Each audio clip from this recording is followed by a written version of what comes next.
Maayong pagkalagpot sa usa ka babay human siya madasmagan sa usa ka panel truck sa Cebu South Coastal Road habig sa barangay Kansuhong, Talisay City kagabi. Ang biktima gibanabanang nagpaginaron sa 25 anyos. Wala pa kini mailhi ug aduna siya gitas-on nga 5 feet dauton ang lawas, taas ang buhok ka color blonde. Nagsulob og blue nga t-shirt ug itom nga sayal.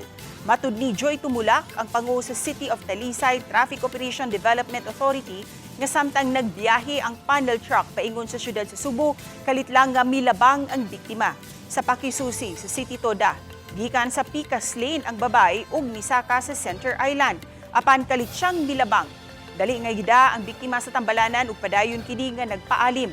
Samtang ang driver sa truck di kustudiya sa kapulisan, samtang nagpaabot sa kabanay sa biktima. Mga isa sa mga hinungdan nga nung nagipapasaan ang design sa maong Center Island kay ang tuyo niya na nga wa gyud mga tawo nga makatabok tungod kay kining maong daan sa Cebu South Coastal Road kasagaran kusog managan ang mga sakyanan kay tungod sa kalapad o tungod sa kataas.